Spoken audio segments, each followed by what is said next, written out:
राधा राधा। राधा वल्लभ श्री हरिवंश महाराज जी, आपके चरणों में कोटि कोटि प्रणाम। महाराज जी, भजन और दिनचर्या में आलस, प्रमाद, आपकी आज्ञा उल्लंघन और दोष दृष्टि हो जाने के कारण अब भजन बिल्कुल नहीं हो रहा और मन एक लड़की के प्रति गाढ़ हो गया है, जिसके कारण मन जलता रहता है और सारे दुर्गुण आ गए हैं, बुद्धि बहुत खराब हो गई है, हाँ कुदृष्टि भी बच्चा, अब हो रही है। गलत करोगे तो गलत तो होएगा। अब जवान अवस्था आ रही, इधर उधर माता बहनों की तरफ गंदी दृष्टि करोगे तो पतन तो हो ही जाएगा। हमारी बात मानो तो भाई सुधर सकते हो, बात ना मानो, मनमानी आचरण करो तो बात नहीं बनेगी। और देखो, ये माताओं बहनों की तरफ गंदी दृष्टि ये बहुत पतन का कारण है, बहुत पतन का कारण है। और आगे चल करके फिर इसमें जो व्यर्थ चिंतनों के द्वारा फिर ऐसा नहीं है कि सब प्रेम ही करते हैं, कुछ ब्लैकमेल भी इसी में हो जाते हैं। और फिर लड़के क्या होते हैं, डिस्टर्ब हो जाते हैं, या बच्चियां हुई वो डिस्टर्ब हो गए, तो फिर एक उपाय आखिरी सुना, मतलब उनको सूझ मिलती कि शरीर जो है छोड़ दें। बच्चे नहीं नहीं नहीं, सब हमें लगता है यार होश में चलो, अपने माता पिता के अनुसार जब समय आवे तो फिर ब्याह कर लो, और गृहस्थी में जाओ, ये बॉयफ्रेंड गर्लफ्रेंड इस जहर में फंसोगे तो फिर ऐसे असर नहीं पड़ता प्रभु, इसका असर ऐसे ले, ये अवस्था ऐसी है। अब प्यार से समझ जाए तो समझ। कैसे तुम्हारी बहन की तरफ कोई देखे तो तुम्हें कैसा लगेगा, और तुम किसी की बहन की तरफ देख रहे हो तो कैसा लग रहा है। अरे जब हम कह रहे हैं कि जवान हो गए, माता पिता हैं, उनकी भी जिम्मेदारी है। तुम्हारा कहीं कोई मित्रता ऐसी बन जाए तो अपने माता पिता से सूचना दे, उनको समर्पित करो अपनी दोनों बातें, और दोनों जगह पवित्रता से हो तो पाणी ग्रहण संस्कार करके अपना घर गृहस्थी बसाओ, वो तो ठीक है। ये गंदी प्रवृत्तियां जो चल गई, बेविचार प्रवृत्ति। अच्छा देखो, जैसे एक बच्ची है, एक बच्चे से बॉयफ्रेंड से फिर ब्रेकअप, फिर बॉयफ्रेंड, या एक बच्ची से ब्रेकअप, फिर इसे क्या कहते हैं। तो आप सोचो कैसे जीवन रहेगा। और आज ये एक मतलब नॉर्मल सी बात हो रही है, नहीं हो रही नॉर्मल। मतलब किसी की बहन की तरफ देखोगे, उसके परिवार के समर्थ लोग हुए तो भाई बेविचारी की पूजा फूल और अगरबत्ती से तो होती नहीं है।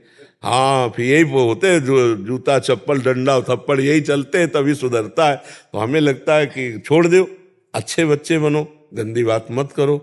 है, छोड़ोगे, मान जाओ तो बच्चा मंगल है, ठीक है। और नाम जप करो, मतलब ऐसे गंदे कार्यों की तरफ कदम मत बढ़ाओ, नहीं तो बहुत तरह से फिर विक्षेप हो जाता है, बहुत तरह से विक्षेप हो जाता है। बहुत हम डरना चाहिए।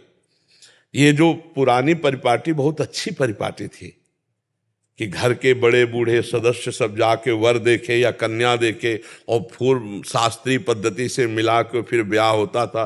बड़ा मतलब एक बड़े, और उनमें समर्पण भी होता था, जिसको पति रूप में वरण किया आजीवन, ऐसा भाव होता ना। अब आजकल के लव मैरिज होता है और 4-6 महीने में तलाक हो जाती है, नहीं हो जाती है, लव मैरिज कहा जाता है। तो हमें तो लगता है आधुनिकता जो फैल गई है बेविचार की, इसको छोड़ना चाहिए। ये इसमें पवित्रता नहीं। पति पत्नी में पवित्र प्रेम में जीवन लंबा गृहस्थी का व्यतीत हो, वो धन्य हो जाती है, गृहस्थी भी धन्य हो जाती है। अब पति पत्नी में प्रेम नहीं, पति किसी और को चाह रहा, पत्नी किसी और को चाह रही, कलह अशांति, तो वो घर गृहस्थी नहीं बसेगी, उसमें अशांति ही बनी रहेगी। और आज के जो नए बच्चे हैं, अब इनका कैसे स्वभाव बनेगा एक पति एक पत्नी में, कैसे बनेगा। जब 14 जगह ब्रेकअप हो चुका है तो कैसे एक पति को, उसमें भी ब्रेकअप आएगा ना, उसमें भी ब्रेकअप आ जाएगा जीवन में। तो हमें लगता है ये हमारी भारतीय पद्धति नहीं है, इसको छोड़ना चाहिए और हमें धर्म पूर्वक चलना चाहिए। दिनेश पांडे जी, दिल्ली से। यस, राधे राधे।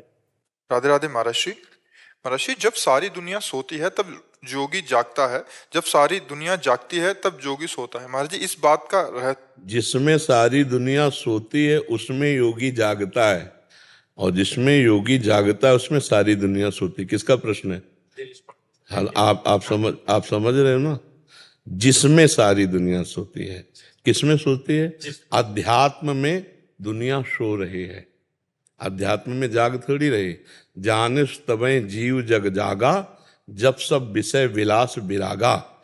जे ही जाने जग जाए हेराई, जागे जथा स्वपन भ्रम जाई। जागना कहते हैं ज्ञान को, और सोना कहते हैं अज्ञान को। जीव अध्यात्म की तरफ से सोया हुआ है, भोगों में लगा हुआ है, उसमें योगी, योगी कहते हैं जो चित्त वृत्ति का निरोध करके परमात्मा में लगावे, वो जागृति संयमी, जो संयमी है वो उसमें जागता है जहां दुनिया सोती है। कहाँ सोती है? अज्ञान में दुनिया सो रही है, भोगों को सत्य मान करके उसी का चिंतन, उसी को भोगना, तो समय को व्यर्थ नष्ट कर रही है। और जागृति संयमी, जो संयमी पुरुष, जोगी पुरुष है, जे ही जग जामिन जागे जोगी, परमारथी प्रपंच वियोगी, जो प्रपंच का त्याग करके परमार्थ में स्थित, वो जागा हुआ पुरुष माना जाता है। और जो शरीर संबंधी भोग, शरीर संबंधी रिश्ते नातों को सत्य समझकर इसी में मगन, वो सोया हुआ पुरुष जाना जाता है। आप समझ पा रहे हैं? तो योगी वही जागना है जो भगवान की स्मृति में, ज्ञान में स्थित है। भोगी का सोना अर्थात भोगों में रत होना, भोगों का चिंतन, संसार का चिंतन, ये स्वप्न है।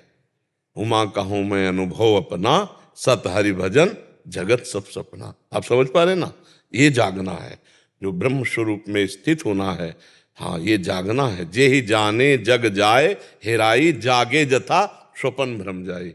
भोग वासना का नाश, सब में भगवत बुद्धि, निरंतर परमात्म चिंतन, ये जगा हुआ पुरुष है। और जो भोगों का चिंतन, भोगों में लगा हुआ, ये सोया हुआ पुरुष है। देहाभिमानी, कर्तत्व और भोक्तत्व में लगा हुआ ये अज्ञानी पुरुष है, अज्ञान में सोया हुआ है। देहाभिमान रहित परमात्मा स्वरूप में स्थित ये ज्ञानी पुरुष जगा हुआ पुरुष है। समझ गए आप? जी। पूर्णिमा राय जी गोरखपुर से। राधा वल्लभ श्री हरिवंश महाराज जी, महाराज जी आपके चरणों में दंडवत प्रणाम।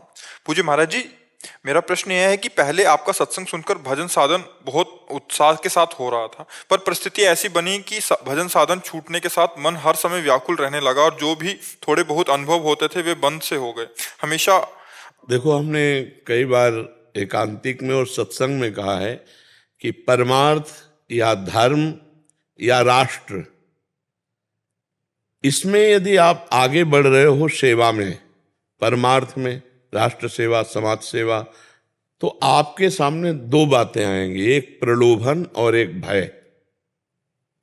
चाहे कोई पद में हो, चाहे आप गांव समाज में हो, या आप परमार्थ के पथिक हो, किसी भी मार्ग में उन्नतिशील पर ये दो चीजें प्रहार करती हैं, एक प्रलोभन और एक भय। प्रलोभन और भय, ये दो चीजें बहुत परास्त करती हैं। अब जैसे परमार्थ में है तो ये भोग भोगो, नहीं तो चार लोग विरोध कर रहे हैं। भय और प्रलोभन, ये दो पीछे लगते हैं, कोई भी हो, कहीं भी हो। आप हमारी बात को देखो, विस्तार से सोचो। अगर किसी को कोई भ्रष्ट कर सकता है, गलत करवा सकता है, तो दो से, या तो भय दिखा के और या प्रलोभन से, चाहे वो माया हो या माया के लोग हो। हमको बिल्कुल नहीं, दोनों से प्रभावित नहीं होना। जैसे कहा जाता है हम भजन कर रहे थे, परिस्थिति आ गई, परिस्थिति, दो ही परिस्थिति होती हैं, या प्रलोभन की या भयावह। अब पूरे को जांच लो, पूरे को जांच लो, इसी दो में मिलेंगी। तो हमको ना प्रलोभन में किसी भोग के आना है और ना किसी भोग के नष्ट होने में भयभीत होना है। क्योंकि मेरे प्रभु ने बिना किसी सहयोग के एक सेकंड में अनंत ब्रह्मांडों को रच दिया। वो मेरी बात अगर संभालना चाहेंगे तो एक मिनट में न जाने क्या क्या संभाल देंगे।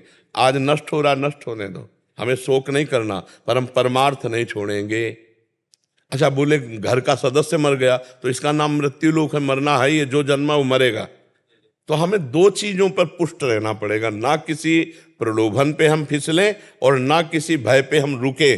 तो हमारा जो दृढ़ निश्चय है वो आगे बढ़ जाएगा। चाहे आप किसी पद में हो, चाहे आप राष्ट्र की किसी भी सेवा में हो या परमार्थ में हो, जहां प्रलोभन हुआ, लालच आया और जहां भयभीत हुए, तहां मारे गए।